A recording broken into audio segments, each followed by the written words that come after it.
مشاهدينا عشية الاحتفال بعيد الجيش العربي السوري، يسعد معكم إحدى النقاط المتقدمة هنا في مواجهة العدو الصهيوني من جهة والإرهابيين من جهة أخرى. طبعا بواسل الجيش العربي السوري بكل لحظة بحالة استنفار، وبكل لحظة هن موجودين، ومثل ما كنا عم نسمع قبل شوي عم يضربوا رمايات على الإرهابيين المتواجدين في نقاط متقدمة.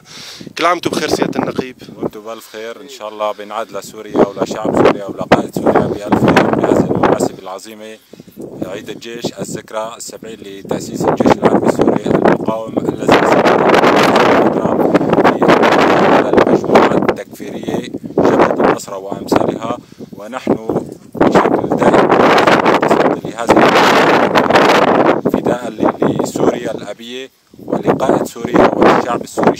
طيب هلا قناة شعبيا، السرية اللي بتخدم فيها انت بدون ما سموها بسموها سرية السوري. على عتبة هذه السرية انتحر جميع محاولات جبهة النصرة، يعني باسم مقاتلين اللي موجودين هون وانت القائد تبعهم، شو حاب تحكي؟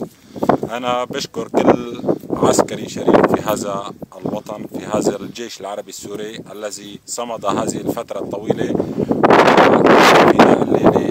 لبلده سوريا الأم التي لا تعوض، وقاتل بشرف وإخلاص دفاعا عن هذه الأم.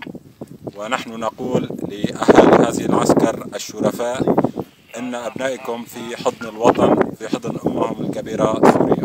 بشكرك كثير، كل عام وانتم بخير، ومعاينتنا من خلالك لكل زملائك بخط النار الأول. كل احترام سيادة النقيب. بألف خير. شكرا. يعني تبعنا هي لقاء واحد نحن حبينا ناخذه مع احد القاده تبعنا الموجودين هون باحدى التشكيلات. انا رحت لك بقيه اللقاءات للطواقم الاعلاميه المرافقه لنا.